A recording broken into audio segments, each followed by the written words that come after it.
Hi there. Good evening, guys. Welcome to the Departure Lounge. My name is Mary Razemba, your host and coach with strategies for safe and legal migration. Now, I know this is a live, so I always start with this. I need you to share this with your friends. Share it with anybody who you think needs to hear this. We're going to give them a few minutes to join in and then we will begin. But share it, share it, share it. Tag somebody who needs to know this. Share it with your friends and let's get started.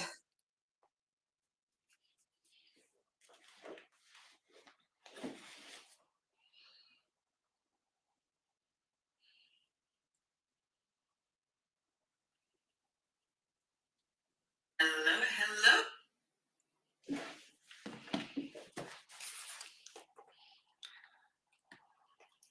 All right. Hi there. Welcome. It's the Departure Lounge. And if you guys don't know me, my name is Mary Razemba. I am an immigration coach and consultant. And I show people how to find opportunities as well as guide them through opportunities for safe and legal migration. So today, we're going to be talking about visas because I know this is like a painful, a painful topic for a lot of Zimbabweans.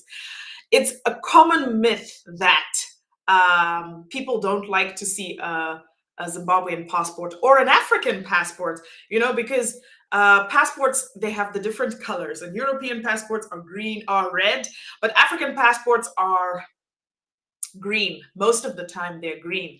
And the biggest misconception is as soon as they see your green passport, they are denying the visa. And I've come to bust all these myths, guys, because in all honesty, it's not true. And I don't say this because I'm sitting in the comfort of my home in Belgium. No, but I say this as somebody who has experienced visa rejection. And then I've learned the system. I've learned what exactly they're looking for, and I've come to share it with you as information on this live, free of charge. And of course, it's part of the package. One of the packages that I provide and the services that I provide to would-be immigrants. It's called visa coaching, but I'll tell you a little bit about that a little bit later. So I want to tell you my story. You'd think that most rejections happen in when you've already left the African continent. You would think that once you leave the African continent, getting a visa is easy. That's not true. Okay. Um, my first visa was when I was moving from Zimbabwe to Greece. And of course, that was easy because I was moving as a student. So I didn't even have there was no visa interview. And that's one of the advantages of moving as a student with a scholarship that's from the government that's issuing the scholarship, because the embassy didn't even ask me all these questions. Just a few shout outs. Hi, guys. Hi, Nyarai. Hi, Charity. It's nice to see you. Thanks for coming.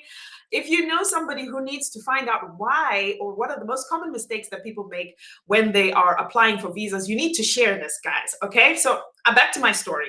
I digress a lot. So back to my story. So a few years later, I applied for a passport. My biggest disappointment was applying for a passport to go visit the United States. At this point, I already lived in Europe. And I thought, okay, this follows the logic, right? I'm here, I've got a residence permit here, and I want to go to America. So, yeah, of course, they're going to accept me. I'm not in Africa anymore, right? Wrong. So, my visa was denied. It was denied. Very painful, but I didn't understand until I got to a certain age why exactly it was denied. At that point, I was a young mother. I was unmarried. I didn't have a job. I didn't have an income of my own besides my scholarship. So, of course, and these are the things that I want to discuss with you guys. So, it's 7 minutes in. At 10 past, we are going to really dive into it, which gives you guys 3 minutes to go and call your friends, call your friends, call your cousins, call your uncles, call the relatives that you're trying to invite, because they need to know this, because I have information for everybody. Okay, so call everybody and bring them here, and then I will tell you what we're going to do, how we're going to go about reducing the number of visa denials, because it's painful, and it's one of the biggest challenges that we face. But I'm your inside man, guys. I'm your inside man. And I'm just sharing this information so that we can all, find our best selves wherever that may be. Okay?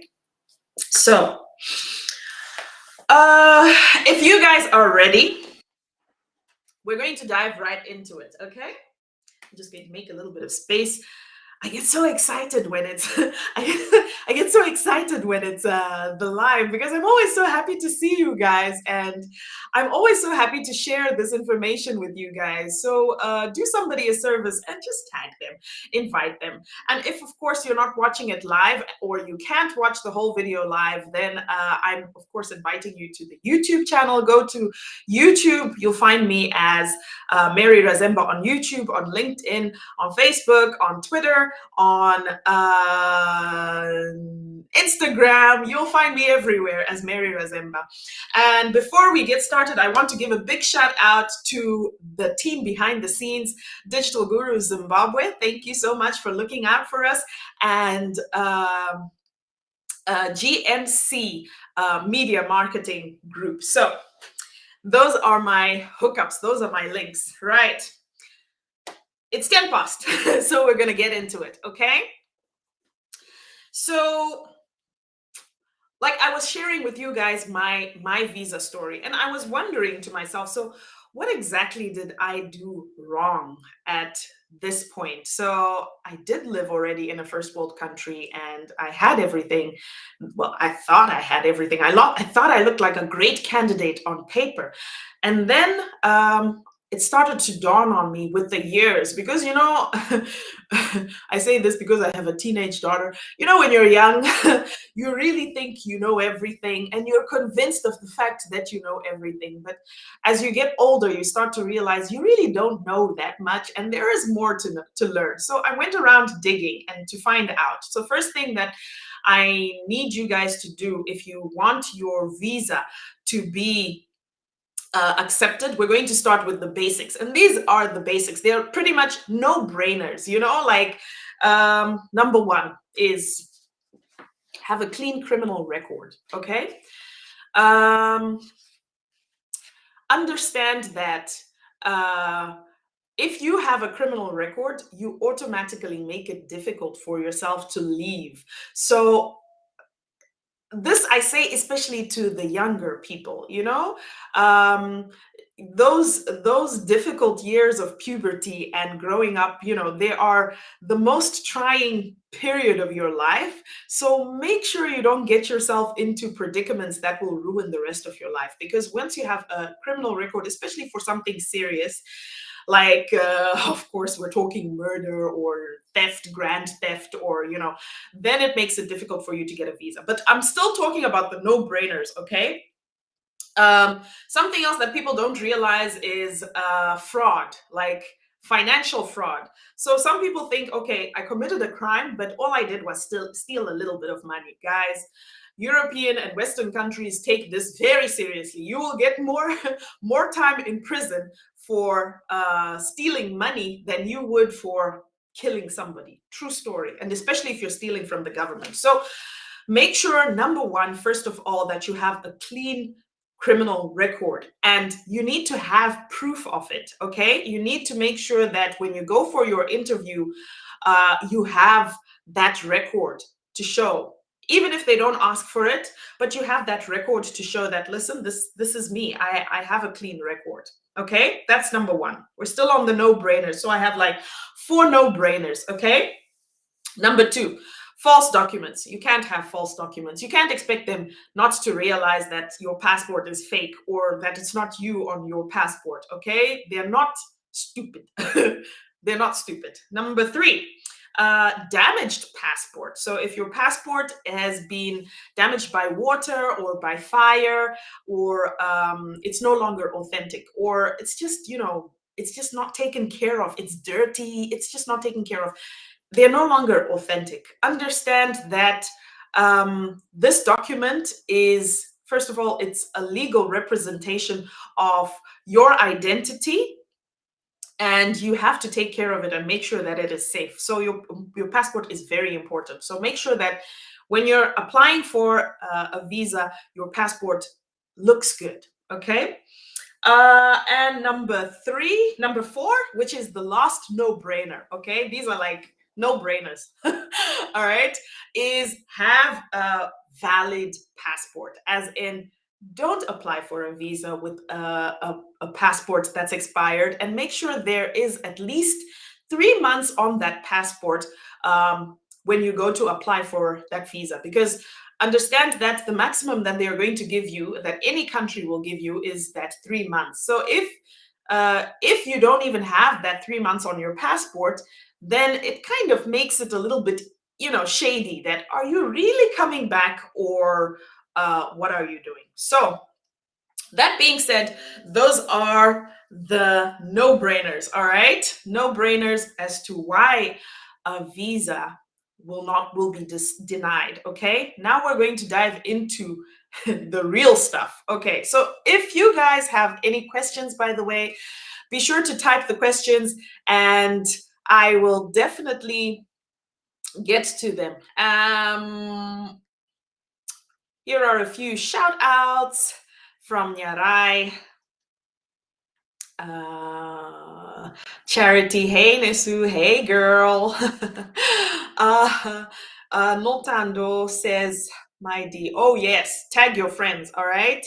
All right. So now we've talked about the no-brainers. These are the things that are typical, that will definitely get your visa denied. Now we want to talk about the loopholes. This is the serious stuff. So once you have your valid visa, your valid passport, it looks good, you have a valid a clean criminal record, and you have valid documents, you make your way to you make your way to the embassy.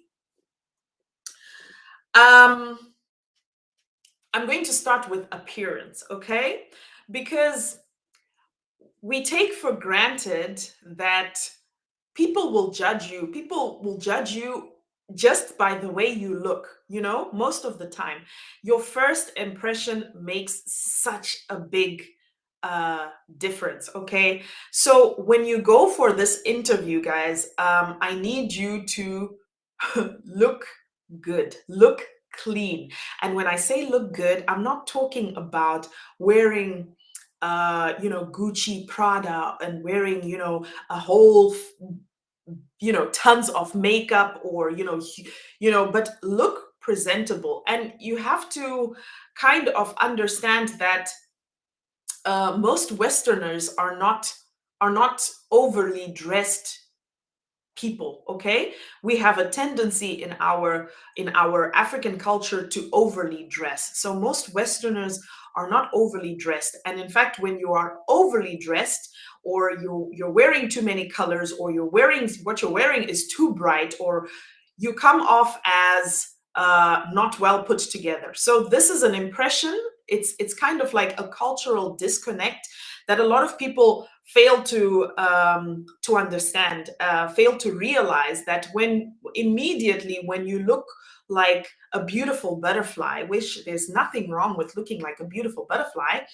but understand that the culture in which you want to apply for a visa, they don't do that. And automatically you're kind of a mismatch. Like I said, the first impression is so important. So if you walk in and you are automatically, screaming, your appearance is screaming in the room, it'll be such a big turn off for the interviewer. So you want to dress appropriately. Try to wear bold colors. Try to wear a maximum of like 2 colors or 3 colors, maximum 3 colors, and try to avoid like noisy prince, because you want to come off sophisticated, you want to come off like somebody who is serious. You want people to look at you and take you seriously when they're having this interview with you, okay? So that's number one.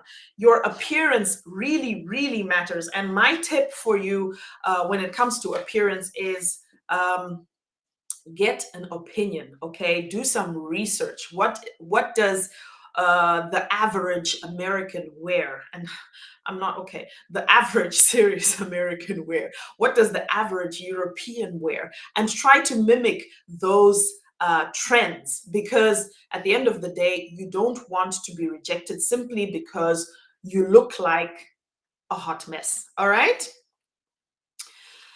That's one, right? So let's talk about, we talked about the no-brainers, and then we talked about looking the part, okay?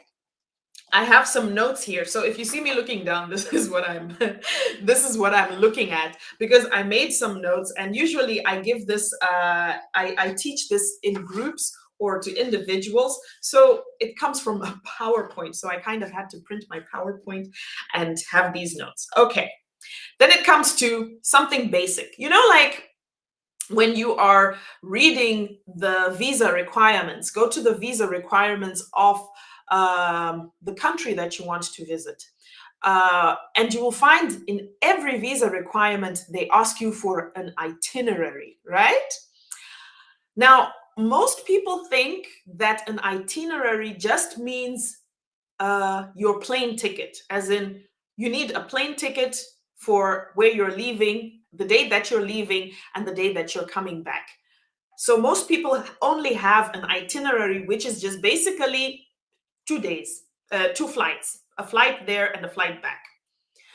Now, this is where a lot of people get it wrong, because what an itinerary means literally is give me a detailed description of what you're going to do and when. All right. So if you are, this is especially important if you're applying for a tourist visa. Okay. I will be mentioning what kind of visa this is applicable to, so that you guys can a little bit relate. Because not everything is applicable to a short-term visa and a long-term visa. Okay, but this one, when it comes to an itinerary, it's basically when it's a short-term visa, when it's a tourist visa, when you're looking to go visit family or to go to a wedding, or you've been invited to see a grandchild who's been born, but you need to have an itinerary. And that itinerary is not just the flight, we've just said. Itinerary is also things like details like, okay, I want to go visit the Eiffel Tower, and I'm going to take a train from Antwerpen station to Paris station in Paris, and then we're going to take the bus, and you have the tickets. You know what time the train is going to be. You know which routes are available. So that's part of the itinerary. It's like if you want to go visit, for example, family, okay, you have to have an itinerary. This week we're going to go to dinner, we're going to go to Disneyland, we're going to do this. But it's basically a description of what you're going to do. And the reason why this is important, why the details, and the key is in the details, and the reason why the key is in the details is it means that you know what you are doing. It means that you've thought this through and you have a well thought out plan of what you're going to do when you get there and why you're going there. Okay, you have to understand that the visa interviewer is looking to see if there are any loopholes in your story. So you have to give them a watertight story, as in tell them exactly to the details. Not necessarily that you should start boring them with, oh, and then my cousin, he's got a garden in his backyard and we're going to help him plow the. No, but simple details like, okay, we're going to this city on this day, on that day, we're going to that city, we're going to to do this. This is the attraction that we're going to. This is the ticket for the travel, or this, we're going to travel with my cousin's car, or, but have a detailed itinerary. And this is the story that you need to work on, because this is where we get it wrong most of the time. Okay, we're rather skimpy on the details. All right. And that being said, when you're trying for an for a tourist visa, you also need to have a letter of accommodation. All right. And I'm not talking about just a hotel, but I'm talking about a hotel, or if you're going to visit family, then you need to have proof that you have family. You need to have an invitation letter from the people that you're going to be staying with. All right. So make sure that your itinerary is complete. And to make your story watertight, this is my tip, but this is my tip as always: do the research. Guys, don't be lazy to put in that work, okay? Because if you really want it, then you have to put in that work. All right. So we've talked about itinerary, and we've talked about the no-brainers, and we said the no-brainers were things like a clean passport, things like a valid passport, things like valid record of what is it called? I was about to say goed gedrag. Nee, it's called a clean criminal record. That's what it's called. Okay, this is a comment from Notando Pam. You can never go wrong with jeans, basic tee or collared shirt with a blazer. I like that. That's very classy. Clean sneakers or heels. All right, I like that. That's very classy.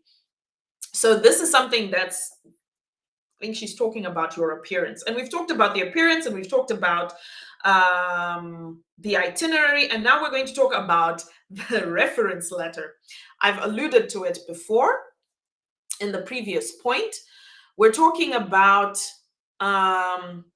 having an invitation letter or having references. So if you claim that you have a cousin who you want to visit, have that cousin write you a letter.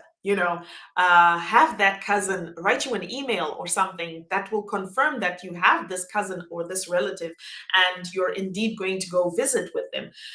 You need to have the contact details. You need to have the address on paper. You need to have it needs to be recent, in the last couple of months. It needs to be signed and stamped, and it needs to be validated. Okay, so I don't know about America, but I'll tell you about Europe.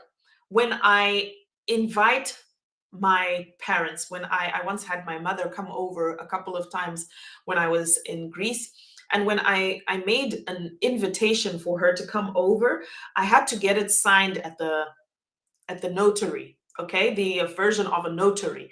So which means it's an official document, and it's an official invitation. Just an ordinary email might be a little bit difficult, especially when you say this is the person that I am going for. Okay, this is the person who's going to be responsible for me in the time that I am there. So you need to have like official documents that actually say that person has made a declaration of them being responsible for you when you are in that country, because that's very important. It's also more official. So make sure you have an itinerary, make sure you're dressed appropriately, make sure that you have valid reference letters. And this is in the case of a tourism visa. Now, reference letters, now that we're talking about reference letters, yes, definitely. I will speak on spousal visa, notando. It's coming up. Okay. Now that we've talked about references, I want to tell you about, especially when it's about invalid references, we want to talk about when you're a school or a scholarship. Okay, you get a position at school. They ask you, you get a place, you apply for a school visa, a scholarship, or you get a scholarship, and you want to go as a student. Now, if the scholarship or you've been accepted, if the acceptance letter is not official, then you have a problem. If the acceptance letter is only an email, then you have a problem. You need the school to send you official documents. You need them to have them certified with an exact outline of what their responsibility is and what your responsibility is, because at the end of the day, when you get to that visa interview, they're going to ask you to prove the parts that allude to your responsibility for your stay when you go there. So if you have a position to study and you don't have a scholarship, you're going to have to prove that you have the money to go and study. You're going to have to prove that you have the funds to accommodate yourself, to pay for your rent, to pay for your food, to support yourself while you are there. Okay. Now, Notando is asking about the spousal or fiance visa, and I'm just going to jump over to that because that I had also prepared. Now, this one is a little bit tricky because if you are legally married, then you guys need a certificate. Okay, you guys need to be able to prove that you have been married legally, which means if you are in Zimbabwe and you only did or in South Africa and you only did the lobola or rora kind of thing, you need to have a court statement, a court wedding, or at least in Zimbabwe there is a certification of that type of union. I think it has a name. I can't tell you the name because I don't know the name, but it has a name, and you can get a certification of that to prove that are you are married. So you need that. Definitely you need that. Something else which people don't think about is when you are applying for a spousal or a fiance visa, you need to have proof. Guys, I cannot stress this enough, but your story has to be watertight, okay? If you say, I'm in a relationship with long distance relationship with this guy since the day we met, and he left before we met, and we met when he was on holiday, you're going to have to prove all this. So you'd rather go to that interview with too much information, as in printed out WhatsApps, printed out emails, printed out receipts of dates, or printed out itineraries for the times that he was coming to visit you, holiday pictures, but you need to be able to prove it. Do you understand what I'm saying? At the end of the day, you need to be able to have a rock solid story, and to have a solid story that you're telling. They need to believe what you're saying. Okay, so you need to have the proof, you need to have the certificates. Now, if you are not married, if you guys don't have a legal marriage certificate, then you might want to look into actually kind of endorsing the relationship somehow, because it makes it very difficult to travel on a fiance visa. In some countries, they will give you a tourist visa and give you a time frame to marry. Like, for example, I know that Holland does this. I know that America does this. They give you a time frame. So you're given a timed visa to say, okay, by the time you get there, you need to get married. But there are very few countries that will recognize a fiance as a spouse. Okay, that's just the sad part of it. I'm sorry, it's bad news, but that's just the sad part of it. So if you don't have any certification for that relationship, you might have to actually take each other to the court and get hitched legally, customarily, get it registered. And then once you have that document, you need, of course, also to get it apostilled. An apostille is like a national stamp to certify that it is an authentic document. So you need to have that document also authenticized. Mistakes, right?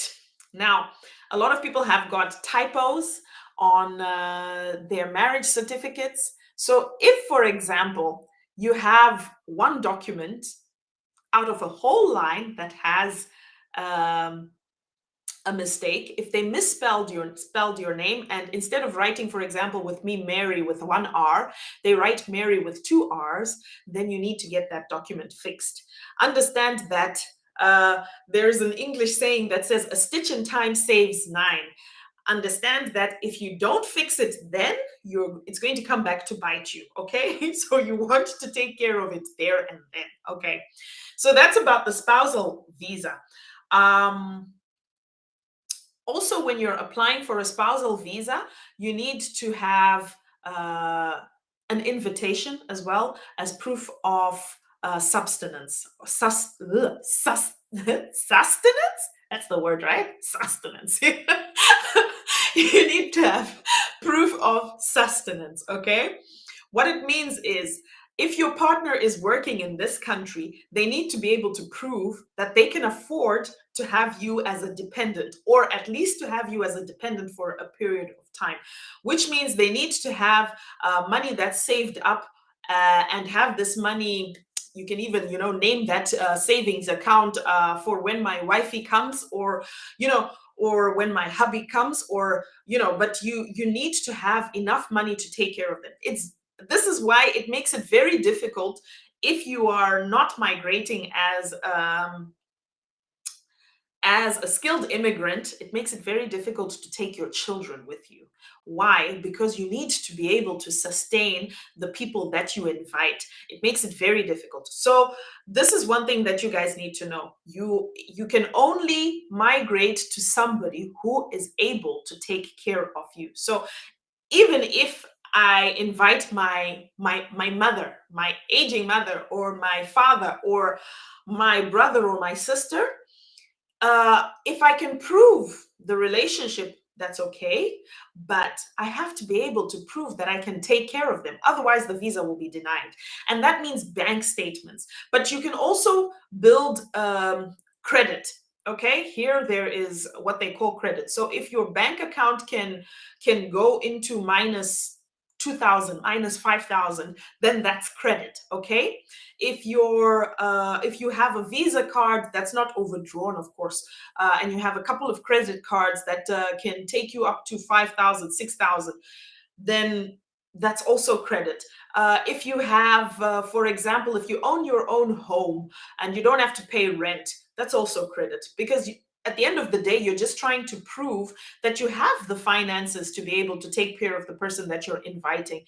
You have the finances to be able to take care of this child or the spouse that you are that is applying for a visa to come and visit you. All right.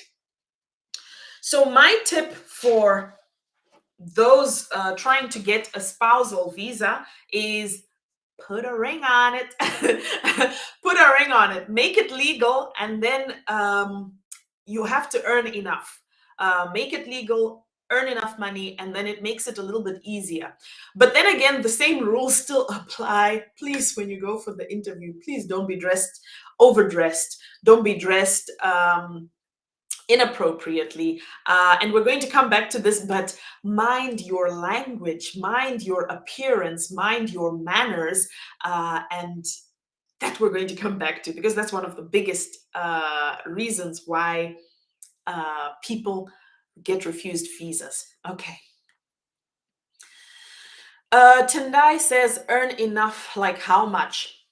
This is a question that you have to go and ask your commune. So in most European countries, or in most Western countries, there is a registry for people. So the municipality, I think that's the word, the municipality will tell you, according to this person that you want to bring over, if they're going to be dependent, it means you need to have a house that's so big. You need to have to earn this much amount of money. You need to have this type of residence permit, so that this person can come over. I can't tell you this amount off the top of my head, because then I would just be lying. But you can find out this information at your local commune or at your local municipality. When you get that document, that when you where you go will get that document to invite your spouse, that's where you need to make this query. You need to ask them, how much do I need to earn? Okay? How much do I need to have coming in every month as a salary? And then you can also ask them, if I don't have that much coming in as a salary, which will still be a little bit difficult, how much do I need to have on the side? But understand that they go together, okay? Because at the end of the day, they're just trying to avoid that people migrate from their home countries to a first world country and become homeless. All right, so you need to go and ask this question at your commune, or your partner can ask it at the embassy. But I suggest that you, the person who's inviting, that they ask it for you. Okay. Laureate says here it's a minimum of 9,000 euro per year. And this is something else that you need to, Laureate is in Greece, I know, and this is something else that you need to clarify. Is it 9,000 brutto or is it 9,000 netto? That's something that you need to clarify. But at the end of the day, 9,000 euro is doable. And if I'm really being honest, if there are countries that are easier to get visas than other countries. There are countries that are less strict, and that has to do with the cost of living in that country. And Greece is one of them. Poland is one of them. Portugal is one of them. Czechoslovakia is one of Czechoslovakia. Yeah, Czechoslovakia is one of them. The Czech Republic, that is it. And there's one more. I can't think of it off the top of my head, but these are mostly Eastern European countries, okay? The cost of living is lower, and the amount that you will need to bring your spouse, the amount that you will need to survive per year is also lower. So it depends on where you are. And this comment is from a laureate who is in Greece. Okay. Tendai says, danke. Alsjeblieft. So we've talked about the spousal visa. Okay, we've talked about an itinerary. You need a detailed itinerary, guys. This one is I think this is the biggest deal breaker for a lot of people after the other one that I'm going to tell you about. But this one is really a big deal breaker. You need to have an itinerary. Details, guys. Details. Okay, you need to have insufficient amounts of money. Try and have a reserve built up, as in savings, credit cards. Maybe you can even have like a salary that's saved up, or an extra income that you have. But at the end of the day, you need to have that money to be able to take care of the person that you are planning to invite. Okay. Let's talk about travel insurance. All right. Now, travel insurance is an important one. I'll tell you guys a story. I know somebody who once invited their friend, and while the friend was here in Europe, they got sick and they were admitted to hospital. And what happened is they had travel insurance to get the visa. And then once they got the visa, they canceled the travel insurance because it was too much money. And when they got to Europe, they got sick and there was no insurance. Understand that here, healthcare is so expensive if you don't have insurance. So this friend of mine was stuck with a bill of about, I think it was like 18,000. And because you've invited this person, they expect you to pay. You're the one who's liable. They're staying at your address. Remember everything the whole way you've been registering. You sent them an invite. Then the invite was filed at the visa at the embassy in Harare, and then you sent them. They got the visa, and then they registered that they're going to come and visit you. So everything is filed, and they know. Okay, and then you get to hospital here. They scan your passport and they know where you're staying. They know who you're visiting. Everything, Big Brother is on another level in Europe. They know everything. They know everything. They know I'm talking to you right now. But okay. So at the end of the day, this friend of mine was stuck with a lot of medical bills. Now, which brings me to a point. Travel insurance, guys. Travel insurance is so important, and it's not a lot of money. I know that things are tough back home, and we're trying to cut as many costs as we can, but travel insurance is very important, especially when you are on a tourist visa, guys, especially when you're just going to visit, because at the end of the day, like what happened with my friend, you don't want to leave to burden the person who invited you with a lot of costs, but at the same time you don't want to make life difficult for somebody else. You know what I mean? At the same time, you will need that help, and it's expensive. So the moral of the story is make sure you have the right travel insurance. And one of the reasons why your visa will be denied is if you don't have the right travel insurance. So, for example, this is in particular for somebody who's trying to apply for a tourist visa. If you have health insurance for 1 month cover, and yet you're supposed to visit for 3 months, then of course they're going to deny your visa, because what happens after those 3 months? And remember, all these documents, you need to have them with you when you go and apply for your visa. So make sure that you have the right travel insurance. And when I say the right travel insurance, I mean not all insurance companies provide insurance that is valid abroad. Some insurance companies can sell you insurance that will say, okay, yeah, we will cover you, but in Southern Africa. We will cover you, but in Africa. And some companies, you have to have the right companies that will say we will cover you in Europe or in America or in Australia or wherever it is in the world that you are going to. So to get this information, most of the time you can ask for it when you ask for your forms at the visa office, at the embassies. They will give you this information of which kind of insurance they accept. And I just suggest that you pay the full amount for the whole time. That way you reduce the chances that you will be denied, but also that way you make it easier for the person that you are going to visit, or the person who is going to take care of you when you arrive. That being said, I know I've talked a lot about a tourist visa. That being said, I want to make it very clear, and I say this quite a lot, I want to make it very clear that I do not encourage that somebody migrate on a tourist visa and disappear in the foreign country that they have arrived and then seek asylum. I will say it, and I will say it in every departure lounge, because we are advocating, guys, for smart migration. We're advocating for legal migration, and we're advocating for migrating in a healthy mindset. And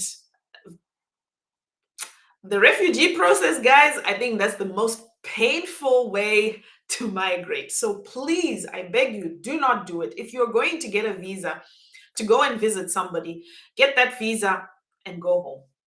That being said, that's the next reason why you might be denied a visa. If you have received a visa to a different country and you have breached the visa terms, and now this time I'm talking about even if you breach the terms for, let's say you had a visa to go to South Africa and you breached their visa terms and you overstayed, and they know that you overstayed, then it makes it very difficult for you to get a visa.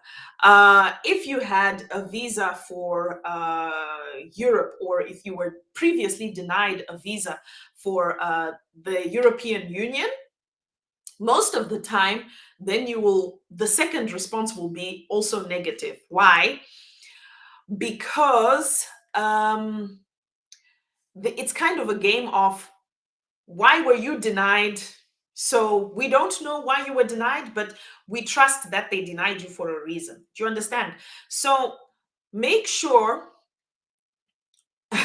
may laureate refugee too much hero no fun stress. Okay, you'll die of stress. That's what she means. Hero is you go round and round and you'll die of stress. So what was I saying? Make sure that if you are traveling on a tourist visa. Now, where was I? The second I lost my I lost my sense. All right. We were talking about I lost it. Damn. Laureate. Okay. So we were talking about travel insurance. I think we were talking about, no, we were talking about travel insurance, and we were talking about proof of accommodation. Is it okay? I've lost it, guys. That's it. That's it. I've lost it. No. So let's just move on to the next one. We're talking about proof of accommodation now, because I laughed so hard I lost my train of thought. Right. Let's talk about proof of accommodation. But this one is for a visitor's visa. I think I was telling you guys, actually, I was telling you why you need to have travel insurance when you are traveling as a student, as a tourist. But when you're traveling as a student or traveling with a long-term visa, then you don't really need travel insurance. What you need is just to have proof that you have somewhere where you're going to, or when you arrive, where you're going to stay when you arrive, and you have a means of sustaining yourself from that moment until, let's say, your scholarship arrives. Okay. Right. Now, we've talked about all the other ones, and I said one of the biggest deal breakers was how you come across. Okay. Now we're going to talk about how you come across. This is the reason why I do the coaching of visas. Okay. Visa coaching. It's because a lot of times we don't know how we come across. You were talking about why they deny your visa for a second time. All right. Thank you. Okay, great. So, yeah. So they can deny your visa for a second time because you were denied from one country, you have overstayed, or because you have a record of not going back on time. So if you have overstayed in another country, let's say you were granted a visa, like I said, you were granted a visa to go into South Africa, and you overstayed.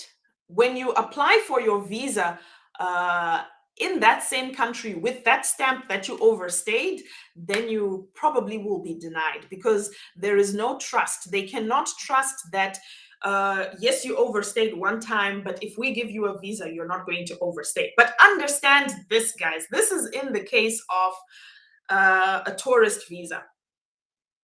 If you are applying for if you're applying for a long-term visa, if you're applying to migrate, if you're applying for an apprenticeship or applying for a job, I suggest, if you can, you pay the fine for the country that you have defaulted. Okay, so most of the time what happens is, if you have overstayed in a country, they will say, okay, when you want to leave, you can leave, and if you don't want us to pay your to stamp your passport, you have to pay a fine.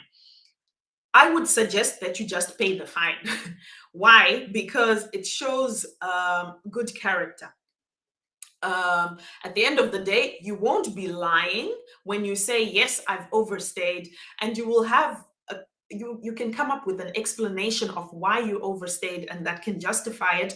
But to say to lie, that's even worse. But also to say that you overstayed, and you didn't overstay, and that you then asking for a visa and asking for that trust that they can let you into their country, that will be a difficult one.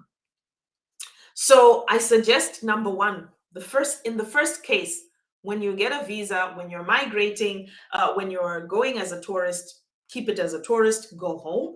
If you overstay, pay the fine and be honest about it. And if you still can't be honest about it, then I suggest, oh, it's difficult. It makes it very difficult. But like I said in the beginning, please don't do things that will complicate your life later on. So try and live honestly. Try and be genuine in your interactions. And that's something that people can read in you as well, even just during the interview, you know? So we talked about appearance, and this is the next point that I was going to make. People are sometimes very unaware of how they come off. So I will give you an example. Most of the time when I do an intake for visa coaching, I ask the same question. So where do you want to go and why do you want to go there? And then most of the time people have like a grand plan, like, oh yes, I want to go visit my brother, and then maybe I can see what I will do there, you know. It's a rather big misconception. Maybe it has to do with the fact of us being Zimbabweans, and you know, Zimbabweans are like hustlers, and we always try to find our way.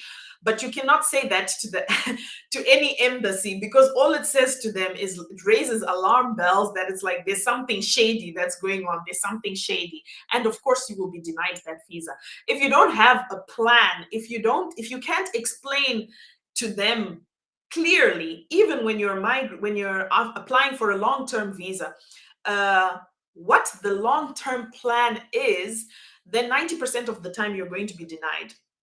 So you need to have a clear plan which explains in detail what exactly it is that you're going to do. If you say you're going to go study, you're going to go do au pair. Au pair is a very good example, because au pair is one of those easiest ways to get easy, not really easy, but easiest ways to get into Europe, because you don't have to have so many qualifications to be an au pair. You're basically just a little bit a traveling nanny, okay? And you don't really have to have so many qualifications to be an au pair, okay? But if you get there and they ask you, if you're asking, they're interviewing you and they ask you, okay, so what do you intend to do? And you say, yeah, okay, I'm going to go take care of those kids.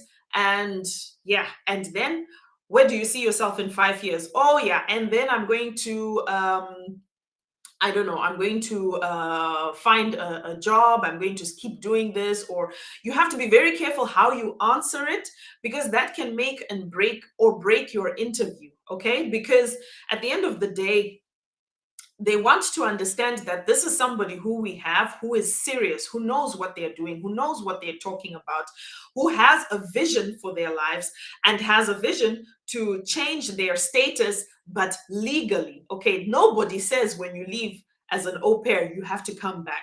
And they know that you're not coming back, but have a plan. At least say something like along the lines of, yeah, then I'm going to go into school, I'm going to study, and then I'm going to go to university. And I've already started looking up the universities, and I just need to get my language together. But at the end of the day, your story has to be, again, rock solid. It has to be solid as a rock, and it has to make sense. So sometimes visa coaching sessions are just basically listening to your story. I hear your story, I listen to your story, and then I tell you where the loopholes are. And it's up to you then to decide whether you want to fix them or just try the way it is. You just need to have your story together. And if I can show you where the missing information is and where you can improve on that information, and how you can improve that information, then you are halfway there. Okay.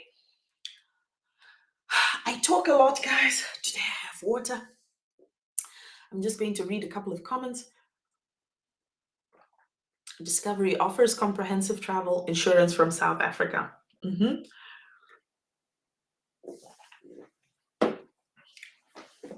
Right. So, talking about how we uh, put ourselves together. Um, like I said, the biggest deal breakers are usually how you how you come across, how you dress, not having your story straight, and not having an itinerary. And that being said, it's 5 minutes before 8 o'clock. So now I am going to tell you what you definitely should not do, okay? Definitely do not be late for your visa appointment. If your appointment is at 8 o'clock, make sure you're there and in line at 7:30. Okay, make sure you're not getting there and you are running around out of breath and trying to figure out, wiping the sweat from your brow. You want to be calm, you want to be composed, you want to be confident without being cocky. That's an important one. You want to be confident without being cocky. You want to be respectful, but you want to be composed, okay? Um, you try and avoid inappropriate answers. Um, there are some things that you can say, and there are some things that you can't say. And you need to know the difference. So try and make sure that you're not lying, but there's some details, some information that is not necessary for you to share. Sometimes it's just too much information. Okay. Um, Number three, when you're applying for a visa, do not skip any questions. Do not go over any questions just generally. If you don't have a genuine answer to that question, you would much rather at least say, "I don't understand the question. Can you repeat the question? Can you give me a little bit of context? What exactly are you asking?" Or if it's questions that are going to be written, you might as well also explain that I don't understand the question, or can you ask it in a different way? But what you don't want to do is skip a question. It's like ignoring somebody. At the end of the day, it's just rude. Okay. We talked about appearance. You definitely want to look well put together. You want to look professional. You don't want to look too flashy. You don't want to be overdressed or underdressed. You want to look serious and respectable. Um, you want to have all your documents. You have to have all the documents that are necessary. In fact, when we're doing visa preparation, we put together a file. So we put together a file that's kind of like a story, okay? Starting from the beginning, I ask you the question, a simulation of questions that are most likely to be asked during the interview, and we put together the answers, but we put them together visually, which means we are going to put together a file, like we said, if it's going for a spouse, or if you're going for a school, or if you are traveling to go and do an apprenticeship. We put together a file that answers all the questions, and all you have to do is to turn the page so that you can find the information that you want and show them, because that makes the biggest difference. If you can show somebody that this is what I am talking about. Also, it shows that you have done your homework, you have invested, you are serious, and at the end of the day, the reason why you have to apply for a visa is because they want to keep only serious people in. They don't want people to come to their countries and suffer. I don't want you to go to anybody's country and suffer. We want to migrate to thrive, guys. We're not migrating just to survive. Um, Mind your body language. Now, this is one that I always try to tell young people, that you need to be able to, you can talk without saying words, but you need to be able to control your facial gestures. You need to be able to control your body language and make sure what you are saying and what your face is saying are on the same page. If you are nervous, there are also tricks that you can learn so that you don't become nervous, so that you are more calm, breathing exercises. But by all means, don't be so nervous that you are just, shaking or, tapping your foot, or because at the end of the day, these things, they come together. And what you need to understand is the person who's giving the visa interview is the gatekeeper. That's the gatekeeper. So you need to be able to convince this gatekeeper that uh, you, who is on the other side, you know what you're doing. So be calm and try not to be too nervous. I know it's easy to say, but when we go to coaching, I will give you tips on how to be calm when you're being interviewed. Another one that's very important, and I think this one applies to young people. Try not to be argumentative. What I mean is,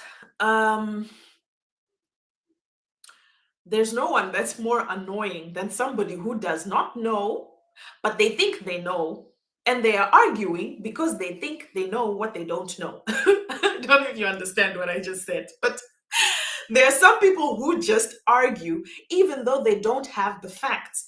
Now, understand that when you're standing in that interview and you're on the other side of the counter and you're applying for this document, this visa, you are not the expert. So humble yourself and listen.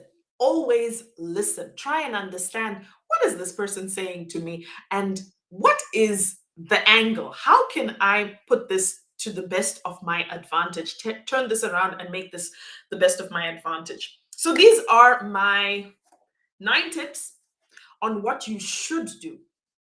Right? I'm just going to answer some questions because I see some people asking some question. What about somebody who was given an answer? Yes, right. So, Simbarasha, you were told basically that if they grant you a visa, you probably won't come back. It breaks down to your believability. It breaks down to your story. There were too many loopholes in your story. It means you didn't provide evidence that you had sufficient ties with your motherland to return. And I understand that a lot of people, they're looking for an out of Zimbabwe. But if you understand, if you go and you have that attitude and you have that air of Zim bashing, then they know that you're not going to come back. So you need to give them reasons why you would never give up Zimbabwe for any other country. Okay? And an example is saying things like, that's where my family is. That's where my roots are. This is where I feel most at peace. I visit my family. I would love to see my parents grow old. I want to be there when my parents grow old. I want to watch my parents grow old. I'm building a house, or I have a house, and these are the title deeds. My spouse is staying behind, and I'm only going temporarily. But at the end of the day, you need to convince them that you have ties, strong emotional and sometimes even financial ties with your home country that make it impossible for you to turn your back on your country. It's patriotism. So if you don't have any patriotism, then of course they're not going to trust you with a visa. Then they'll be like, okay, we can let you go, but since you're not going for the long term, and you probably were not going for the long term, if I understand correctly, then we're not going to let you through because you are not definitely not coming back. And at the same time, the type of visa or the type of explanation that you have given, your reason for going, is probably not going to sustain you there. So what they're basically saying is, in front of you, there is no future. Behind you, There is also no future, but we're going to let you stay here because we'd rather that, and understand it's a logical game. There is no favoritism. There is it's fair, but we would rather that you if you come across problems, you are surrounded by your people, than for you to come across problems and be isolated in a foreign country. Your life will be so much harder if you are there and you're suffering than it is if you are back home and you're suffering. So basically, that's what they were saying. So, what you need to work on is your believability. You need to work on the story. You need to work on creating an image of such love and such passion for your country that you will never give it up. And then they will believe that you will definitely come back. And the funny thing is, I know that a lot of people, when you're in Zimbabwe or in Africa, you feel like, oh yeah, I don't care. I don't care about Zimbabwe. I don't care. But ask any Zimbabwean who is in the diaspora at this moment. There is no place like home. When you leave, that patriotism just comes up. Then you realize how amazing it is to be back home. So it's temporary. That anger that we have with our country, it's a love-hate relationship, but it's temporary. You just need to convince the visa office that you really do love the country. So basically, Notando says it boils down to believability by the person interviewing you. I want to understand this. Why do you say then, Mari Atibatsiri? It does boil down to believability. It does boil down to believability, but understand that it's a psychological game. Um, it's how you come off, and that's why I was talking about the coaching, because you need to, if somebody tells you honestly how you are coming off, if you come and I tell you, listen, your story is not making sense, you come off as somebody who is not coming back home, who hates their country, who really doesn't know where they are going, who is just looking for a way out. And if I tell you these things, but you can fix them before you go, then of course you fixed your problem, you've solved your problem. So it's, yes, it's about believability, it's about evidence. It's not about luck, it's not about which day it is, but it's really breaking down to how do you communicate, yourself. And understand this, one of the biggest problems that we have is that we don't believe in ourselves, okay? And understand that the person who is looking at you, they can see it. They can see that you don't believe in yourself. They can see that you've already given up hope before you've even finished your sentence. They know, they can tell. And that's why I was talking about that synchronicity between how am I coming off, what are the words that are coming out of my mouth, and what is my body saying, okay? I'll give you an example. There are some people who, when you talk to on the phone, it's like in an interview, a job interview, where there's some people who, when you talk to on the phone, they sound so jolly and alert, and then you meet them, and in person, they don't give you eye contact, they don't give you energy, they talk really slow, like, I am tired. You know what I mean? At the end of the day, it makes it very difficult to convince somebody that you have passion, that you have, that you know what you're doing. So yes, it is about believability, but it's about syncing. What am I saying? How do I come across? Do I have my story in order? Do I look like somebody who has my story in order? So it's not really about Mwari Atibatsiri. It's Mwari Atibatsira. So, because trust me, big misconception. They don't want us in their country. Big misconception, guys. Big misconception. The rules and regulations are there inviting us. There are so many exceptions and opportunities. You just have to find them, and fit into them. Okay? And that's what I think at the end of the day, that's why I do what I do. Sometimes we have to take off our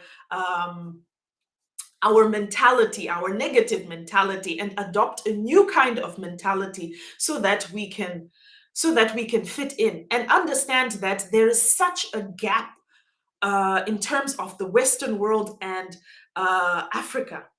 Really, there was a time when they used to say Africa is the dark continent because it's living in the dark ages. And in a way, it sounds like an insult, but in a way, it's not far from the truth. It's not the dark ages, but there are some things that we just need to change our mindsets over. And when we change our mindset, we will see that we're living in the best time ever, guys, because there's equal opportunities. All right. There was a time when our parents were not allowed to get on a plane. There was a time when our parents were not even allowed to walk on the street, on the pavement. There were a time when we were not allowed even to own a passport or an ID, okay? But we're living in a time where not only are these countries saying, hey, we need you, but the only thing that they're asking is, we need you to be at a certain level before we let you in. So that is basically the believability that I'm talking about. And that's why coaching is so important, because you cannot know what you do not know. Your eyes open, and I think anybody who is out of the African continent will attest to this. Your eyes open when you leave Africa, that the world is so big, there are so many opportunities. Yes, we are wanted. There is a place for us, but we just have to see it and we just have to step into it. All right, I think I've talked for an hour and 15 minutes. So if there aren't any more questions, guys, I want to leave you with oh, thank you so much. Thank you, Mary Vinus Rozimba Page. Thank you so much. I want to leave you guys with an offer. Okay? Now, for the first time ever, and understand that what I do is not something new. There's a reason why we've never really been able to travel as easily. It's because we've never had the opportunity. We've never had the chance. We've never had somebody on the outside telling us or giving us secrets on how to get in. Okay, and that's what this page is about. I'm basically just saying to you guys, I've been here for 15 years.